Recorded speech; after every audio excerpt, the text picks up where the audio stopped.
हजरत मूसा जी यहूदी धर्म के प्रवर्तक में से किसी ने पूछा सत्संगी ने कि आज के दिन सबसे बड़ा इल्म वाला यानी ज्ञानी कौन है। उसने अपने आप को बताया तो उसका अल्लाह बोला जिसको खुदा मानते हैं, जिसने कुरान का ज्ञान दिया, बाइबल का दिया।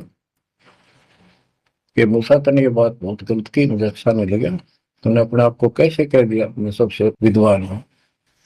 अब मूसा जी भी अपनी जगह ठीक थे जी, यो ज्ञान आपसे प्राप्त हुआ, आप भगवान खुदा हो और खुदा जो ज्ञान देता हुआ सबसे उत्तम होता है, मैं उसी के आधार पर कह दिया। बोला नहीं, तेरा ज्ञान तो अल खिजर के ज्ञान के सामने फर्स्ट भी नहीं, कुछ भी नहीं है। तो अल खिजर के पास मूसा जी पहुंच गए। अल खिजर जी ने कहा, कबीर साहब थे वो, कि मेरी तो बातों को माननेगा नहीं, विश्वास नहीं करेगा, जो मैं को बातें माननी पड़ेगी, कोई ऑब्जेक्शन नहीं होना चाहिए, और बोल लेगा नहीं, सुन देखता देखता रही। वो बोला, मूसा जी बोले बिल्कुल महाराज, जैसे आप कहोगे, मुझे सब्र करने वाला पाओगे, कभी मैं ऑब्जेक्शन नहीं करूंगा आपकी बातों में। अगर तू खरा उतरा तो ज्ञान बताऊंगा, ना बताऊंगा। उसने रास्ते में चलते एक जवान लड़का था 17-18 साल का, खींजर ने पकड़ के और उसकी गर्दन पकड़ के मार दिया। तो मूसा जी बोले, तनिष बेकसूर को मार दिया, तेरा दिमाग खराब है, यूं क्यों मारा तेने, क्या बिगाड़ा तेरा इसको। तो अलखिजर बोला, मैंने कहा था मैं जो करूँ तू देखता रहिए, बोलना नहीं है, मेरी क्रिया का अविश्वास ना करना। मूसा जी ने अपनी गलती मानी, चल पड़ा। ऐसे ऐसे 2-3 और कारण गए, सब में उसने ऐसे ऑब्जेक्शन किया, आखिर में वो बिना हार गया। मूसा कि मैं इस योग्य नहीं, मैं आपकी बातों को अविश्वास करता रहा हूँ। लास्ट बता दिया कि इस क्रिया के बाद तो फिर ऑब्जेक्शन किया तो मैं तेरे से बात नहीं करूंगा, ना पे बताऊंगा। ज्ञान बोला जी ठीक है, उस पर भी हार गया वो। तब अल खिजर बोला, सुन ले, ज्ञान तो तूने बताऊ नहीं, तो वो लड़का क्यों मारा था। वो ऐसा दुष्ट पैदा हो गया था, इसके माँ बाप भगत हैं और उनको इतना परेशान करता, वो रो रो का टाइम काटते। उसके स्थान पर भगवान ने उनके घर में 50 साल की उम्र में एक बेटी का जन्म दिया, उनका सुखी जीवन बना। ये प्रमाण है उसके अंदर, बाइबल के अंदर। तो बच्चों, ये सत्कर मान लो, मालिक जो करे उसको सिंह मानो, ऊप चूक हो भी जाता भगवान से दूर ना हो जाना।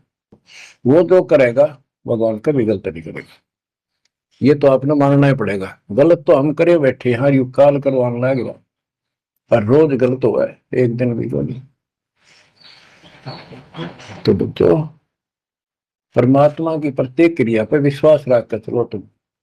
हमने चाहे कितना नुकसान होता दिखे, रज करम ताराम की रजा दरशीष, दास गरीब दरस परस तिस बैठे जगदीश।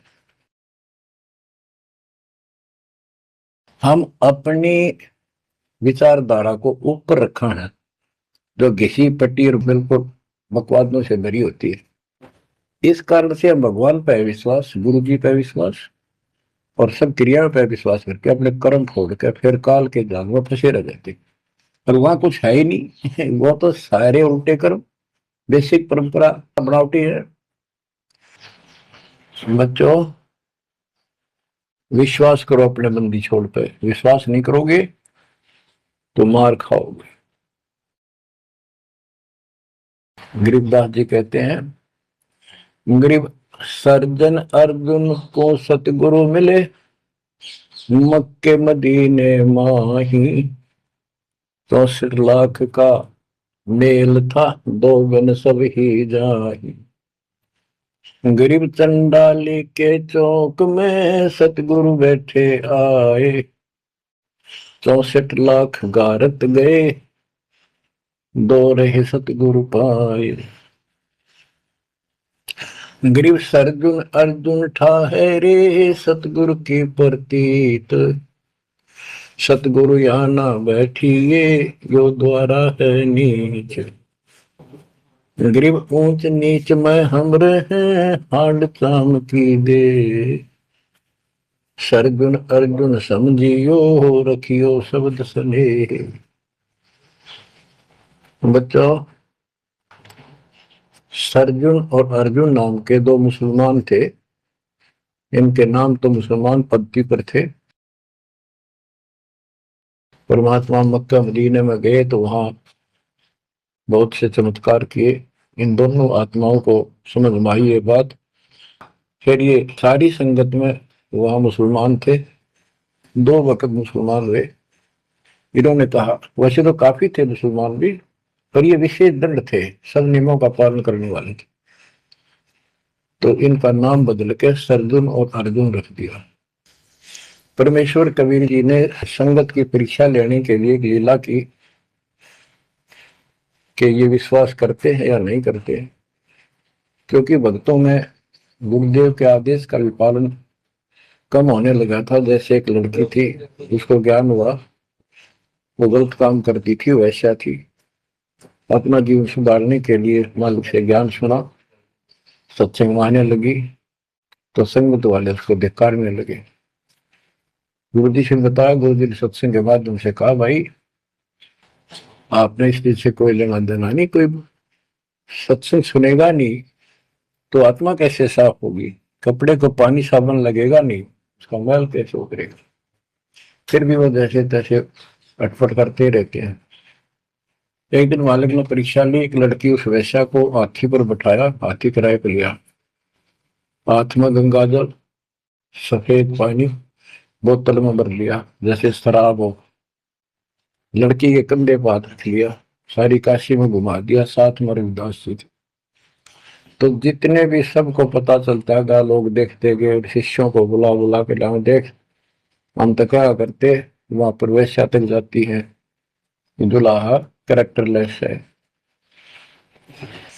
पहले तो हम भगवान क्या करते उसको, इतने सुख दे दिए, जान लकड़ी पड़ी थी, टोपला दुखी कर रहा था, शरीर में कष्ट थे, कहीं सुबह का रोटी भी नहीं थी, और इतने ठाट कर दिए गुणे दिनों में।